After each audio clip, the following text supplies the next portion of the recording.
Sedangkan Assalamualaikum warahmatullahi wabarakatuh. Halo guys, kembali lagi bersama saya Bobi dan kita akan kembali komentari video dari Luis Prasetyo yang judul Sorry Bohong Keren Kurang Cerdas. Kita akan langsung tonton videonya, habis itu akan kita komentari.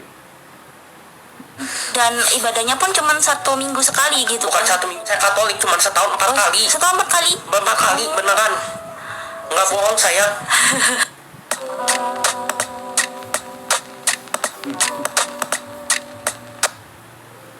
Assalamualaikum, selamat datang kembali di channel ini. Kali ini saya akan membahas kembali mu'alaf. Yang seperti biasa mu'alaf ini ya jelek-jelekin Kristen guys. Kali ini apa yang menjadi argumentasinya? Saya sampaikan ya, kalau dia sedang membahas sesuatu ya, misalnya kekurangannya ya, itu konteksnya jangan langsung menjelekkan Kristen atau menjelekkan gimana gitu kan. Kan tiap orang itu kan berpendapat kalau inilah kekurangannya gitu. Karena jadi soalnya apa namanya, ketika dia bahas juga, orang juga bahas tentang Islam, tentu kan membahas kekurangannya gitu kan. Kecuali para mualaf yang membahas Islam secara kelebihan, karena mereka itulah sebab mereka mualaf. Tapi kalau orang kayak Luis ini pasti akan bahas Islam itu juga kekurangannya, artinya kejelekannya. Jadi nggak ada masalah di situ. Yang penting adalah tidak menghina gitu kan. Menjelekkan itu beda dengan menghina guys ya, beda. Karena tengok konteksnya dulu. Karena membahas kekurangan itulah agar kita tuh ini hubungan dengan keyakinan gitu kan. Kalau ini kelemahannya, lalu kita bandingkan dengan yang lain itu ada kelebihannya, lalu itu sebabnya kita berpindah gitu. Jadi nggak ada masalah dengan membahas kekurangan. Yang nggak boleh itu kan menghina, menjelekkan dengan menghina itu nggak boleh guys. Kita akan lihat saja video berikut ini.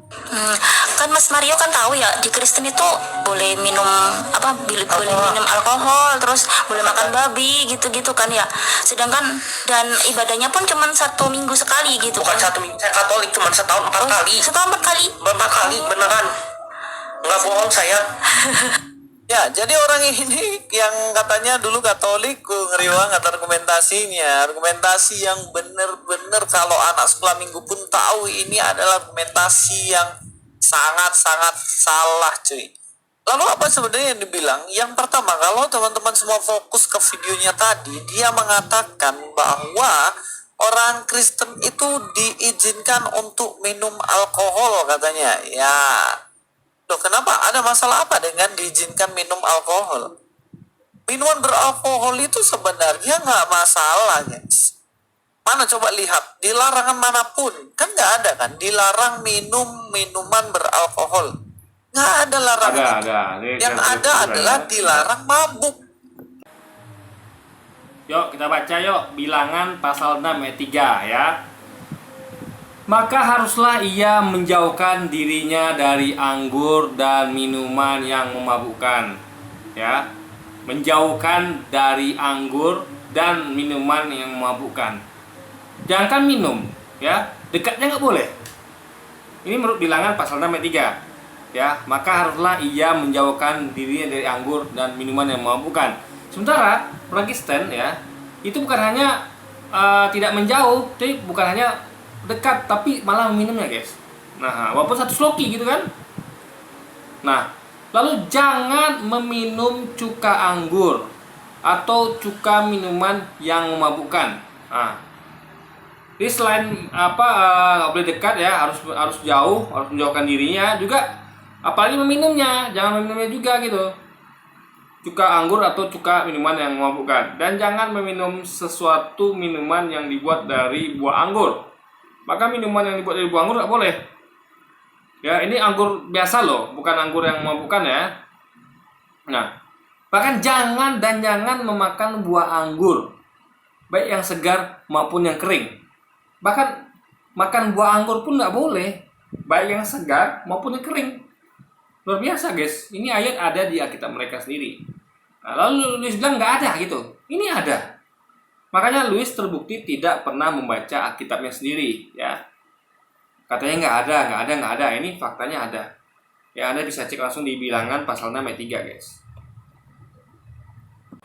Alkohol katanya. Ya. Loh, kenapa? Ada masalah apa dengan diizinkan minum alkohol? Minuman beralkohol itu sebenarnya nggak masalah, guys. Oh, nggak masalah. Mana coba lihat di larangan manapun kan nggak ada kan dilarang iya, iya, minum iya, iya. minuman Nggak ada ya? beralkohol, nggak ada larangan itu. Iya, iya, Yang iya. ada adalah dilarang mabuk. Oh iya, Karena iya, iya, iya. Louis ini dia punya kitab tapi nggak dibacanya, guys. Ada larangan di bilangan pasal 6 ayat 3, katanya nggak ada. Ini Louis ini harus baca kitab lagi deh, ya kan? Jangan sampai dia kan pendeta kan, masa pendeta nggak tahu isi kitab sendiri gitu kan? Aduh, ini parah, guys. ketika kita minum minuman alkohol belum tentu seseorang itu mabuk. Karena bisa jadi kalau dia hanya minum satu sloki kecil itu tidak memabukkan, bahkan kadang-kadang itu justru membersihkan. Ya, kalau gitu gini deh. Narkoba ya. Nih, narkoba. Narkoba kan bisa bikin mabuk juga tuh, ya. Narkoba sakau, mabuk sakau. Nah, boleh nggak saya tanya? Narkoba sedikit saja. Kan nggak bikin mabuk itu, belum bikin sakau kan? Boleh nggak? Sedikit saja. Jangankan Anda itu coba narkoba sedikit ya. Megang narkobanya Anda kena tangkap polisi. Coba Anda mainkan. Ya kan, jadi Luisnya nggak ngerti dia kalau sesuatu itu dilarang tuh ya dilarang gitu, nggak ada alasan cuma sedikit cuma apa, nggak ada, guys. Ya, minuman keras itu sama hukumnya dengan narkoba, ya, sama-sama dilarang. Makanya tahu kenapa bahkan pemerintah kita juga melarang, makanya ada razia minuman keras kan, razia narkoba. Apakah razia minuman keras dan razia narkoba itu razia orang-orang yang meminum dan memakan narkoba? Tidak, tapi razia barangnya itu sendiri. Jadi barang haram, namanya istilahnya barang haram itu razia narkoba dan minuman keras. Ya. Jadi minumannya itu yang dilarang. Cuman fatalnya, ya salahnya, Indonesia ini nggak tegas, nggak menyeluruh. Hanya minuman keras di warung-warung, ya kan. Tapi sementara di hotel, di tempat-tempat yang khusus tuh dilarang. Itu salahnya. Jadi ini nanggung, guys. Kalau saya presiden ya, saya akan beratas habis itu minuman keras ya. Sehingga tidak ada orang mabuk sama sekali, nggak ada di Indonesia ini, guys. Kalau mau mabuk silakan pergi sana, mau ke Singapura kemana silakan. Tapi Indonesia tidak boleh mabuk, ya kan? Ini negeri yang tidak boleh ada orang mabuk, karena orang mabuk itu bahaya. Ketika Anda mabuk, Anda kehilangan akal dan Anda akan rentan melakukan sesuatu yang di luar peri kemanusiaan, karena akal Anda sebagai manusia itu hilang selama Anda mabuk gitu kan. Usus, membersihkan usus gitu loh. Dan itu untuk kesehatan. Bahkan obat-obatan kalau kita tahu ya obat-obatan semuanya mengandung yang namanya alkohol juga kan. Jadi larangan dalam Alkitab itu bukan dilarang minum alkohol, guys, tapi dilarang mabuk. Saya akan ambil satu ayat. Di ayat ini dikatakan bahwa janganlah kamu mabuk. Nih, dia ambil ayat ini. Tadi apa dia nggak baca bilangan pasal 6 ayat 3 gitu kan. Nah, sedangkan ini ya, dan janganlah kamu mabuk oleh anggur, karena anggur menimbulkan hawa nafsu, tapi hendaklah kamu penuh dengan roh. Nah, jadi kalimat pertama oke lah, dan janganlah kamu mabuk oleh anggur. Tapi kalimat kedua, karena anggurnya yang disebut sini, guys. Karena anggur, bukan karena mabuk, ya. Harusnya kan kalau memang ini poinnya fokus pada mabuk, harusnya kan gini kalimatnya.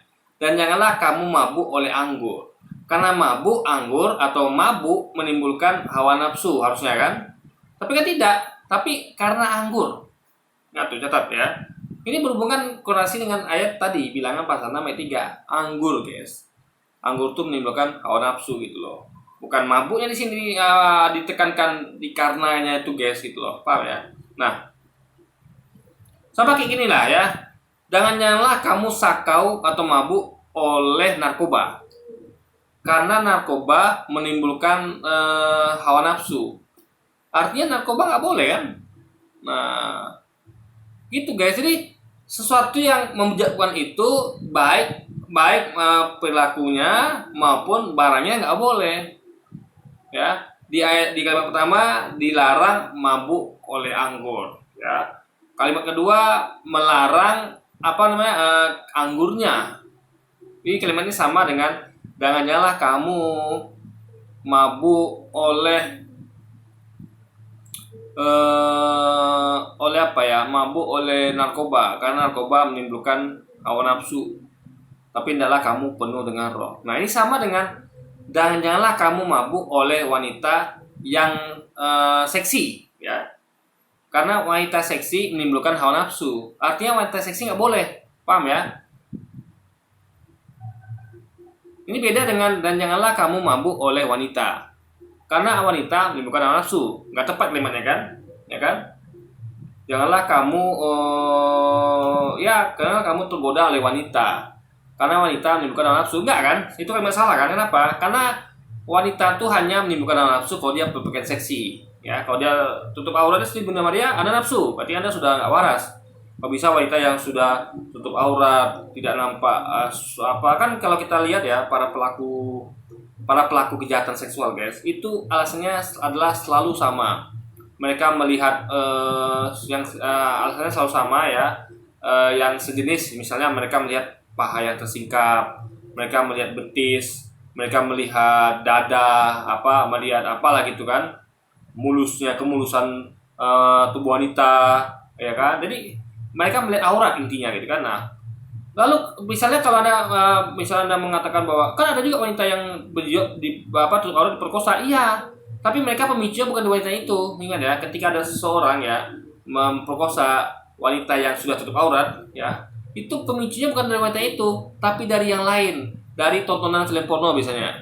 Ini mereka setelah nonton film porno, ya kan, mereka melihat aurat di situ. Bukan hanya aurat, tapi adegan panas, ya kan, di film porno. Nah, itu pemicu mereka sehingga mereka memperkosa wanita lain, juga termasuk wanita muslim, wanita berhijab atau biarawati, atau mungkin kayak orang-orang yang tutup aurat lah di Islam gitu kan. Nah, pemicunya bukan orang-orang biarawati atau orang-orang wanita muslimah itu berhijab nih, enggak, yang tutup aurat nih, tapi dari film porno. Jadi Anda harus paham kenapa wanita tutup aurat jadi diperkosa. Tapi iya, karena bukan mereka pemicunya. Pemicunya adalah yang lain. Tetap selalu pemicunya adalah aurat, ya. Nah, makanya kalimat yang tepat adalah janganlah kamu mabuk oleh wanita seksi. Karena wanita seksi menimbulkan hawa nafsu. Nah, nggak tepat kalau kalimatnya dan janganlah kamu mabuk oleh wanita. Karena wanita menimbulkan hawa nafsu, enggak. Makanya ini sama kayak gini, dan janganlah kamu mabuk oleh anggur. Karena anggur menimbulkan hawa nafsu. Sama dengan dan janganlah kamu mabuk oleh narkoba, karena narkoba menimbulkan hawa nafsu. Jelas ya? Jadi ini sebenarnya sama kayak bilangan tadi, pasal 6 ayat 3, ya. Anggur guys dibahas. Jadi baik anggurnya, ya, karena anggur menimbulkan hawa nafsu, apalagi mabuk karena anggur gitu kan. Nah, itu logikanya guys. Oleh anggur, karena anggur menimbulkan hawa nafsu, tetapi hendaklah kamu penuh dengan roh. Jelas dikatakan di sini bahwa dilarang kamu mabuk oleh anggur karena menimbulkan hawa nafsu. Ya, yang menimbulkan hawa nafsu apa? Mabuknya enggak, anggurnya. Anggur tuh menimbulkan hawa nafsu, guys. Dan ini jelas dilarang di dalam Kristen. Jadi kalau mau mencoba menuduh orang Kristen alkohol, mabuk-mabukan dan lain-lain, wah, ini jelas sesuatu yang keliru. Sebab ternyata di situ terlihat jelas bahwa dilarangnya mabuk. Kalau kamu mabuk ya nggak boleh dong, karena mabuk itu merusak kesehatan, mabuk membuat kita kehilangan kontrol atas diri kita, dan itu jelas dilarang.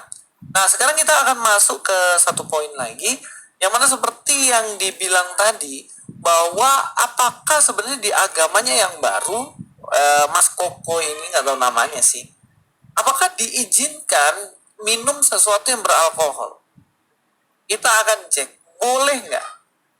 Kalian nggak boleh takut ya dengar fakta ini, karena faktanya boleh guys. Mari saya akan bacakan artikelnya. Nah, ini adalah makanan, namanya Peuyeum. Apa pula ini Peuyeum?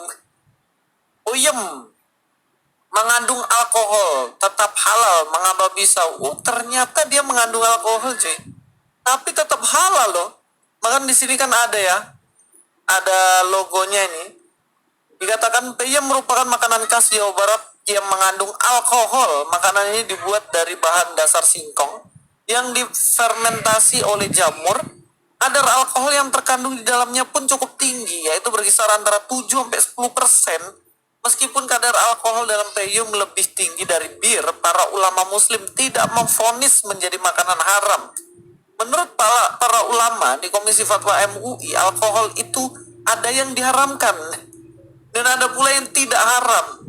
Karena hukum halal haram pada alkohol tidak berkaitan dengan jumlah kadarnya, melainkan dengan sifat dan efek kam alias memabukkan yang ditimbulkan. Oke, sampai di sini jelas? Oh, sebenarnya Nah, ini lu sudah paham ya, gini. Jadi kadar ya, ingat ya, kadar ya adalah sesuatu yang berhubungan dengan efeknya gitu. Tapi nggak semua kadar bisa begitu, ya kan? Nah, kayak peyom ini ya. Jadi sesuatu yang dimakan itu masih aman. Karena orang tidak ada yang makan peyom sama mabuk, kan nggak ada. Ya kan? Peyom itu dimakan sampai kenyang udah. Nah, jadi sampai kenyang itu tidak ada yang membuat itu mabuk, guys ya. Tidak ada sejarahnya orang mabuk karena makan peyom. Ya kan? Tidak ada. Tapi minuman keras itu berapa banyak orang mabuk karena minuman keras? Karena orang minum itu ya, itu beda sama makan, ya. Makan itu hanya sebatas kenyang, ya kan? Atau sebatas senikmat mereka sajalah. Tapi kalau minum alkohol itu tidak ada batas, ya kan? Jadi mereka minum alkohol itu memang mencari mabuk. Memang tujuan orang minuman keras itu ya, kalau Anda mau tahu ya. Misalnya pergi ke diskotik atau apa, memang mereka tuh tujuannya itu, guys, paham nggak? Ketika Anda mencari minum keras, itu tujuan Anda ya memang pengen mabuk gitu. Nggak ada orang tuh minuman keras tuh tujuannya bukan tuh mabuk, nggak ada, guys, ya kan? Karena mereka biasanya mencari minuman keras karena mereka ingin menghindari masalah dalam hidup. Ya, menghindari masalah dalam hidup itulah dengan cara mabuk. Makanya mereka minum minuman keras. Tapi tidak ada orang tuh mau mabuk karena menghindari masalah dalam hidup tuh mencari peyum, nggak ada, guys. Paham ya poinnya ya? Ini sama kayak orang mau sakau nih. Ya, orang mau sakau, ya. Lalu mereka mencari narkoba, ya, dan terbatas dikonsumsi. Nggak ada orang yang mau sakau tuh cari obat, nggak ada, guys, ya kan? Karena obat tuh gunanya untuk penyembuhan. Nah, jadi kita harus paham ya, sesuatu yang ada misalnya kadarnya, tapi tujuannya itu ditekankan, ya. Obat, makanan itu untuk kenyang, ya kan? Makanan itu dimakan untuk kenyang. Obat memang untuk mengatasi penyakit. Tapi minuman itu gak membuat orang hilang haus. Karena orang kalau untuk ngilangin haus banyak yang lain, ya kan? Dalam artian minuman putih sudah cukup, ya kan?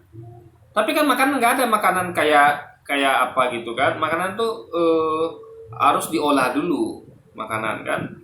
Atau yang kayak buah-buahan bisa. Tapi kan tidak ada orang tuh ibaratnya adalah minum air putih sama mabuk kan nggak ada, atau makan peyem sama mabuk kan nggak ada gitu ya. Jadi orang minum ya makan tujuan untuk hilangkan haus dan kenyang.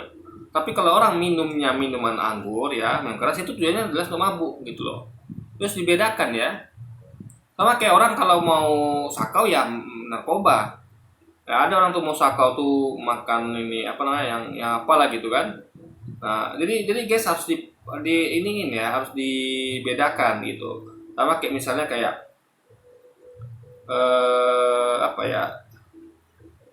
kayak tadilah wanita seksi ya. Wanita seksi itu haram kalau dia gini. Basicnya wanita seksi itu haram ya. Yang buka aurat itu haram. Tapi bagi kita yang apalagi itu haram, kita menikmatinya, itu kita pun ikutan melakukan perbuatan haram. Tapi kalau saya gunakan wanita seksi itu, meskipun dia haram, tapi untuk kegiatan edukasi, ya misalnya edukasi apa misalnya kan, ya apalah edukasi, atau kayak atau narkoba tadi lah, gampang narkoba ya, narkoba untuk edukasi, misalnya gini, kita di kepolisian misalnya kita tuh kan perlu ngedukasi anggota misalnya untuk karena mereka praktik lapangan, jadi mereka harus tahu bentuk-bentuk sabu, bentuk-bentuk itu kan, makanya ditunjukkan ini sabu loh, ini adalah putau, kayak gini barangnya. Tapi kan dicoba ya, ada tunjukkan begini bapaknya. Nah kalau dicium boleh dicium, karena kan dicium itu jadi karena kan deteksi mencium narkoba itu kan untuk deteksi, bukan dikonsumsi. Jadi coba kamu cium, begitulah putau itu. Jadi ketika gitulah sabu itu, jadi ketika mereka melakukan penggerebekan, mereka mengadakan intel gitu kan, kegiatan intelisasi dan sebagainya, mereka tahu oh ini narkoba nih, gitu guys. Jadi kalau itu dengan itu nggak masalah, jadi tergantung penggunaannya. Nah, pada minuman keras atau anggur seperti dikatakan oleh Alkitab tadi ya, minum anggurnya nggak boleh guys. Jangan kan lagi minum, mendekati aja nggak boleh, kita disuruh menjauh dari anggur, ya kan, disuruh menjauh. Nah, bagi saya jujur itu agak aneh gitu kan. Kenapa kok anggurnya dilarang gitu? Karena ya tadi ngomong gitu kan, harusnya kan kalau kita boleh makan anggur guys, tapi tentu tidak sampai bukan anggur, beda anggurnya bukan yang fermentasi, tapi anggur biasa. Nah, tapi itulah bedanya Alkitab dengan Al-Quran. Kalau Al-Quran jelas ya, poin-poinnya adalah memang memabukkan. Jadi minuman yang memang dibuat khusus untuk mabuk. Ingat ya, Islam tuh jelas loh. Yang dilarang tuh pertama mabuknya ya, mabuknya dilarang. Kedua, minuman yang memang ditujukan untuk membuat orang mabuk. Memang pembuatannya itu ditujukan ya, kayak minuman keras ya, segala macam, untuk kayak kamput, kayak whisky, wine, segala macam. Memang itu kan dibuat memang tujuannya untuk bikin mabuk kan. Nggak ada untuk bikin wine, whisky itu untuk menyegarkan tuh nggak ada, tapi pasti memang untuk bikin mabuk. Tapi tidak ada orang yang buat peyem itu untuk mabuk, nggak ada guys, gitu. Dia harus iniin fungsinya, apa fungsi makanan minuman ini, buat apa, gitu, ya kan? Nah, itu yang perlu dipahami gitu. Jadi Islam itu jelas hukumnya, tapi kalau kita baca kitabnya kita jadi bingung. Kok bisa anggur diharamkan? Dan setahu kita memang anggur nggak bikin mabuk kan, tapi anggur fermentasi biasanya. Tapi itulah tadi. Karena kita di situ menyebutnya anggur ya, bukan anggur yang terfermentasi gitu loh. Kita bacanya anggur. Nah, makanya itu ada keanehan di ayat Alkitab. Nah, itulah tugas tulis untuk menjawabnya. Kenapa kok anggur di Alkitab diharamkan? Bukan hanya diminum, tapi juga kita harus disuruh menjauh dari anggur gitu ya, baik anggur kering maupun anggur basah. Dalam hukum Islam sendiri, seperti yang kita sudah baca tadi, diizinkan ternyata makanan yang mengandung alkohol, minuman yang mengandung alkohol, tapi kadarnya itu memabukkan apa enggak kan di situ? Bukan kadarnya, tapi tujuannya apa? Dibuat untuk memabukkan atau tidak? Ya, peyem itu dibuat tujuannya bukan untuk memabukkan. Tidak ada orang tuh mau pesta mabuk itu makan peyem, nggak ada guys. Nah, di situ poinnya. Lu sih tidak pahami gitu kan. Kayak pisau itu sesuai tujuannya. Kalau kita tahu pisau itu dibuat pisau itu ya dibuat untuk motong daging, motong sayuran. Gak ada masalah sama pisau. Menggunakan pisau nggak masalah, tapi menggunakan pisau yang tujuan itu karena gunakan untuk yang lain itu masalah jadinya. Kan masalah. Nah, yang pasti masalah adalah menggunakan pistol. Nah, pistol itu memang dilarang karena nggak ada pistol untuk gunanya untuk pistol ya, atau gampangnya bom lah.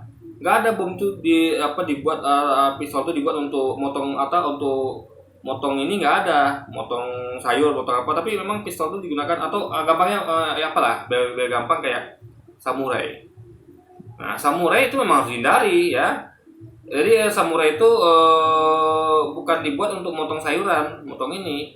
Makanya beda hukumnya samurai atau apapun itu ya yang digunakan memang untuk bertempur, bukan untuk seperti pisau atau golok yang digunakan untuk motong daging atau apalah gitu kan. Jadi harus dibedakan guys. Jadi makanya ketika ada razia sajam ya, itu yang razia itu adalah sajam-sajam yang memang diindikasikan digunakan untuk kejahatan gitu, untuk kriminal, untuk tawuran. Nggak ada razia sajam tuh ke rumah ibu-ibu, mama di dapur lalu diambil parang sama pisau, kan nggak gitu. Razia sajam itu hanya kepada alat-alat benda tajam yang digunakan indikasinya memang untuk kekerasan gitu guys. Nah, itu poinnya. Jadi nulisnya harus cerdas melihat kan. Jadi sesuatu itu adalah untuk apa penggunaannya, bukan bendanya itu, kecuali benda-benda memang ditujukan untuk itu, kayak minuman keras. Jadi kenapa minuman keras itu razia dimanapun itu, kecuali itu tempat eksklusif ya, memang itu pemerintah kita kalah sama para orang yang usaha minum keras itu kalah memang pemerintah kita.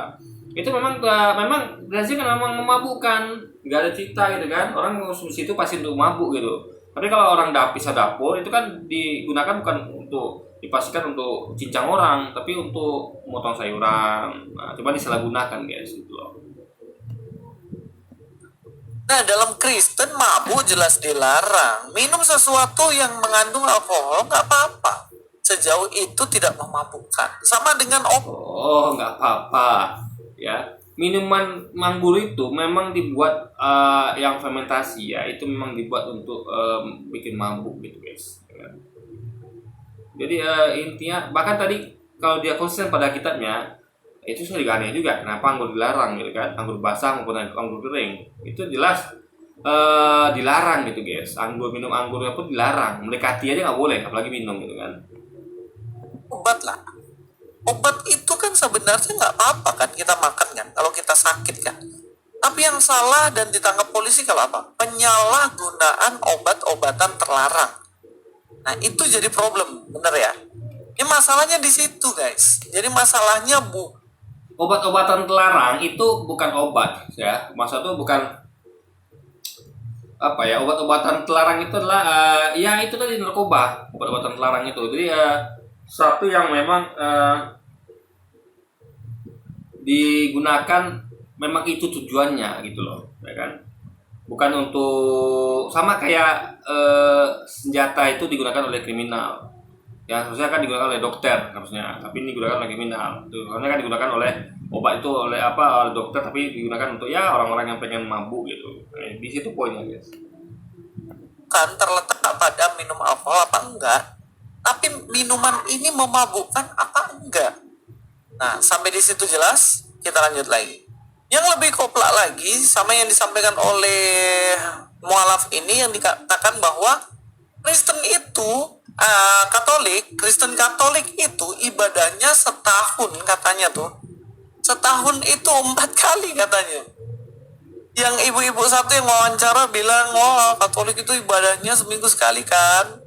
Baru dia bilang, enggak, ibadahnya itu setahun 4 kali, beneran aku nggak bohong. Nah sekarang coba tanya anak-anak kecil yang agamanya Katolik, tanyain mereka, kalian ibadah setahun 4 kali ya? Enggak kan, Katolik tuh ibadahnya nggak setahun 4 kali.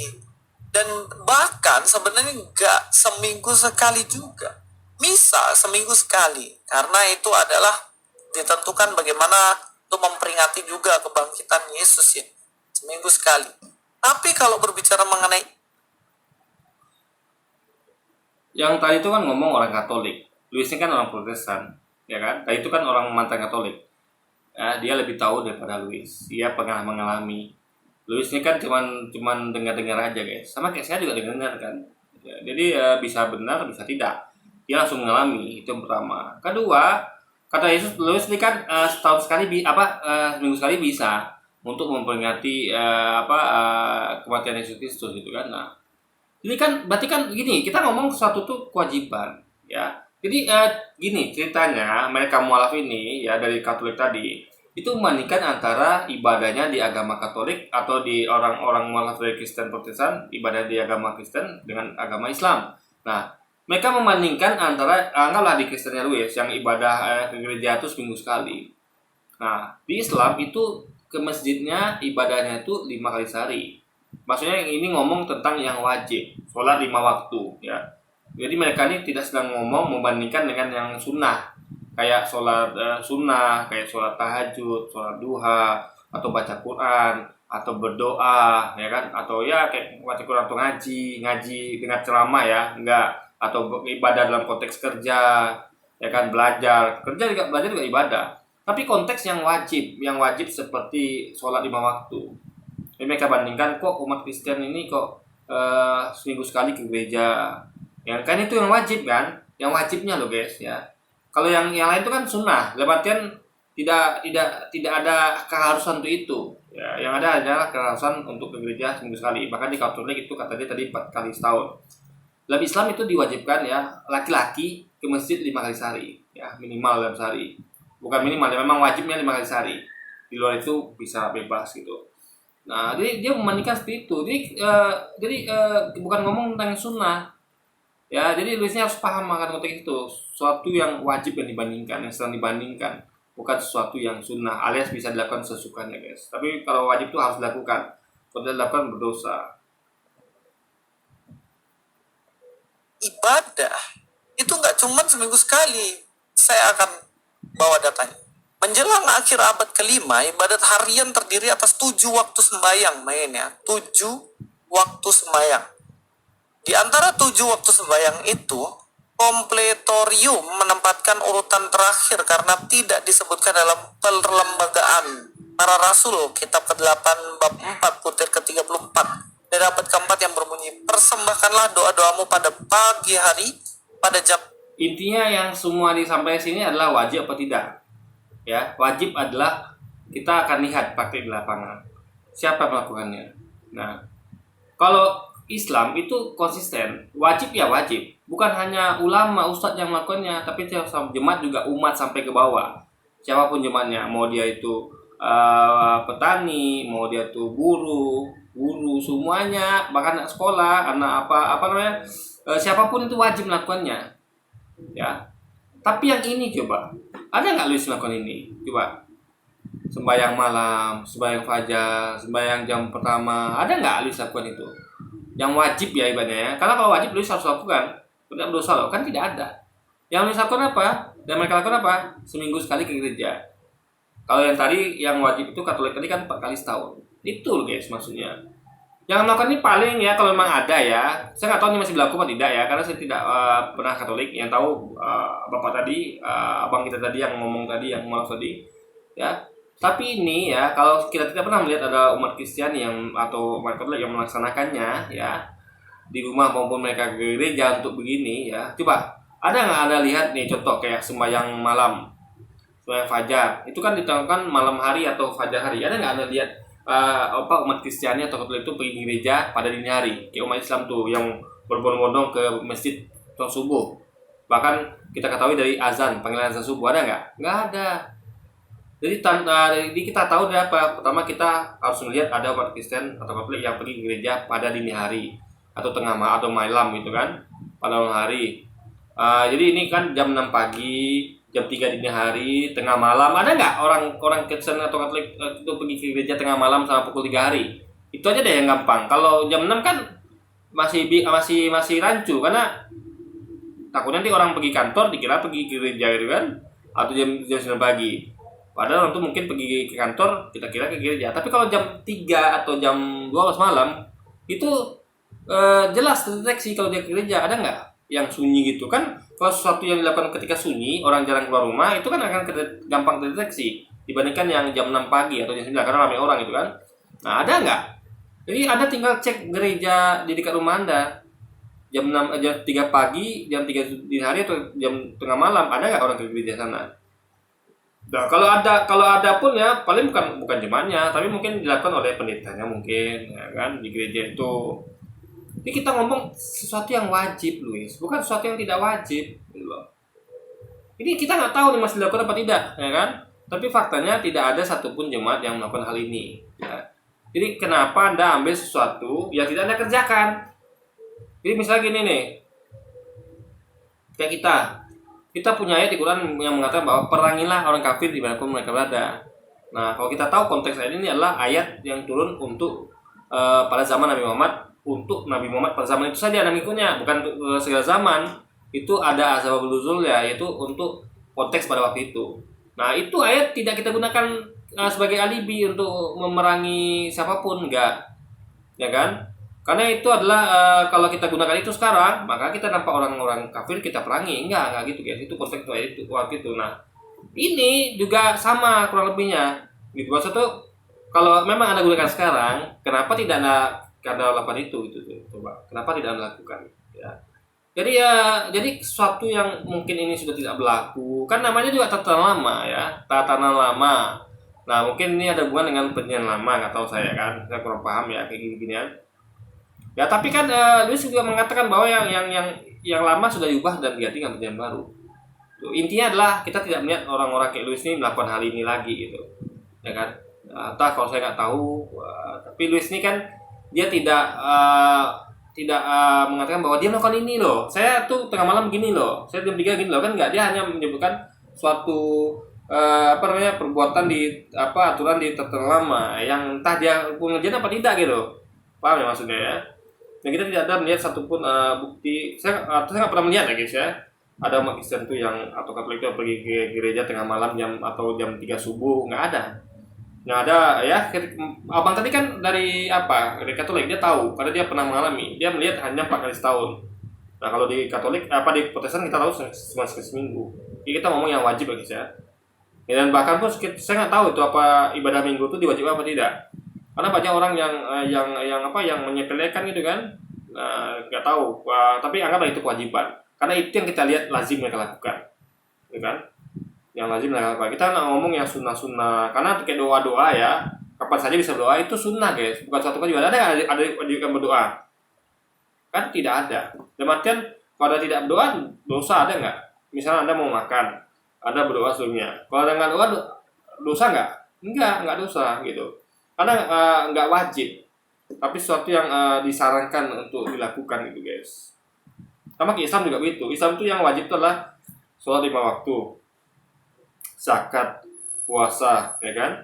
Sholat 5 waktu, zakat, puasa, sama ibadah di haji kalau mampu. Dah itu saja. Sisanya kayak doa, kayak sholat sunnah, itu sunnah semuanya guys, ya kan? Sedekah itu sunnah, yang wajib itu zakat gitu. Jadi sholat, jelas Islam itu jelas ngatur ya, apa yang wajib kita tahu. Sholat, zakat, puasa, haji bagi mampu, ada 4, ya kan? Kristen ada nggak?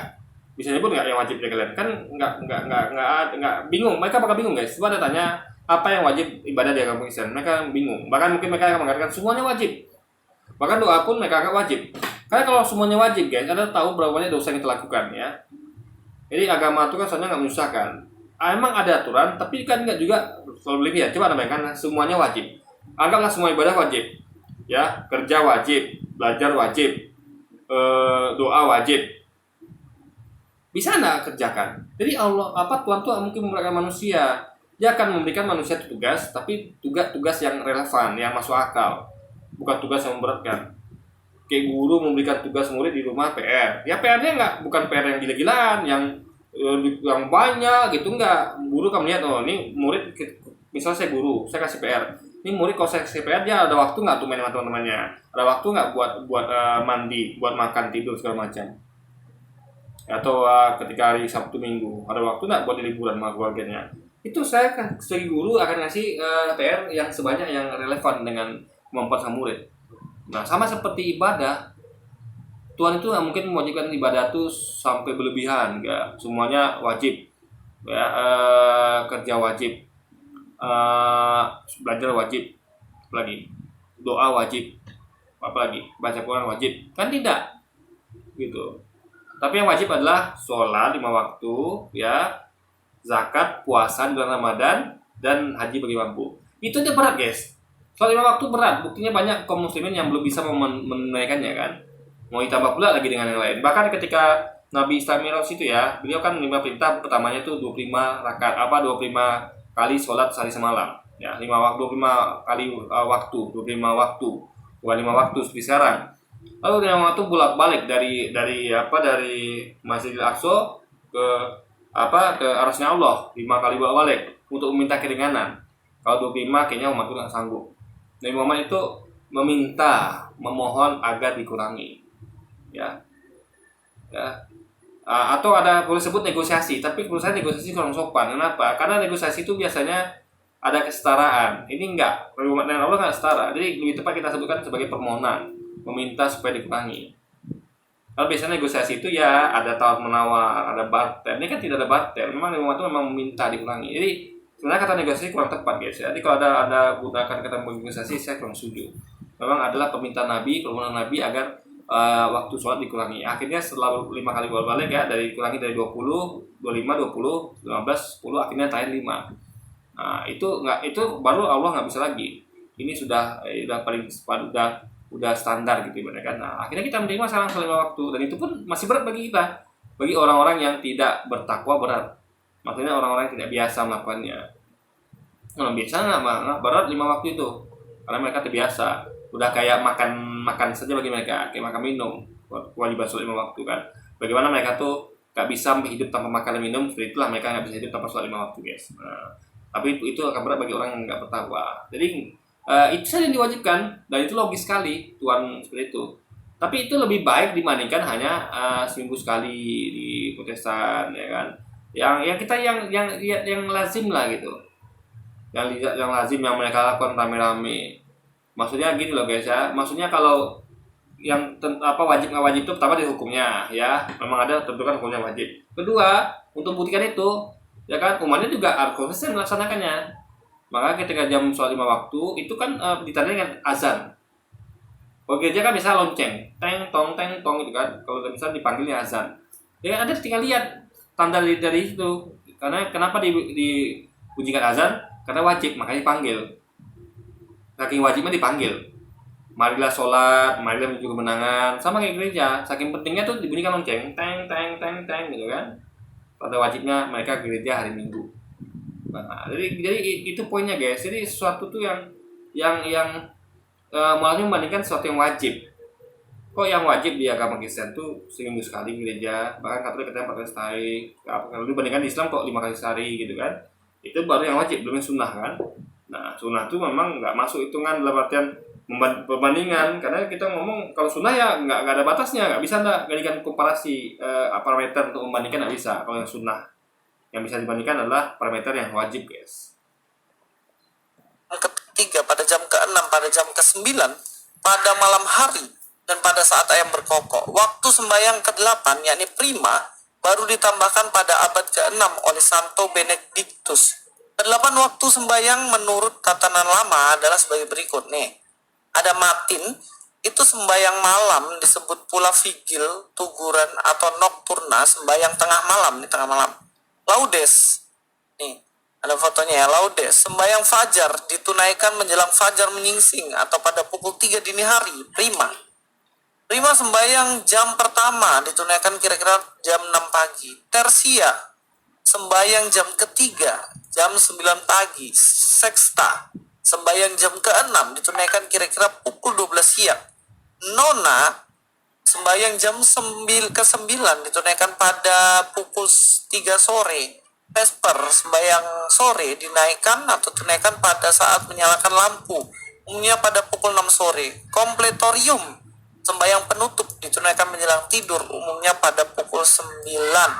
Jadi kalau dibilang ibadah itu seminggu sekali, ya itu jelas keliru, belum doa-doa yang lainnya. Ya dalam Kristen sendiri juga begitu, ibadah tuh nggak cuma seminggu sekali, tapi ada ibadah-ibadah keluarga, ibadah-ibadah rumah tangga, ada juga ibadah-ibadah yang lainnya. Tapi yang lebih itu ada ibadah-ibadah secara pribadi yang dilakukan dengan Tuhan. Sehari ya terserah dia mau berapa kali, mau 1000 kali pun bisa. Jadi kalau klaim yang mengatakan bahwa ibadah itu cuma seminggu sekali atau seperti, Jadi lu sih apa ya, orang membandingkan yang wajib-wajib gitu. Nah, jadi makanya kenapa itu nggak wajib ya, kayak lu tadi kan, yang sesukanya, faktanya nggak ada melakukan, karena nggak wajib. Jadi jangan kan lagi yang wajib aja nggak dikerjain, apalagi yang sunnah. Nah, maka lu sih nggak paham ya. Kita ada lihat lah, wajib itu tandanya adalah ke Islam itu kayak azan. Jadi orang tuh pasti tahu karena dipanggil gitu guys. Kecuali Anda hidup di di hutan yang ada orangnya, mungkin ada dengan azan gitu kan, tapi tetaplah itu wajib karena waktu sholatnya masuk gitu kan. yang dibilang dia nih, yaitu setahun 4 kali, ini jelas adalah sesuatu yang sangat-sangat clear. Oke, sampai ketemu di video selanjutnya. Luis Prasetyo di sini. Oke guys, jadi Luis ini terbukti tidak mengerti ya tentang isi Alkitabnya sendiri, dan dia nggak ngerti apa yang dimaksud oleh perbandingan, bahwa mualaf ini membandingkan sesuatu yang wajib di agama, ibadah wajib di agama dia sebelumnya dan di agama barunya gitu. Oke, jadi mungkin sekian dulu video kita kali ini guys. Sampai jumpa lagi di video-video selanjutnya. Wassalamualaikum warahmatullahi wabarakatuh guys.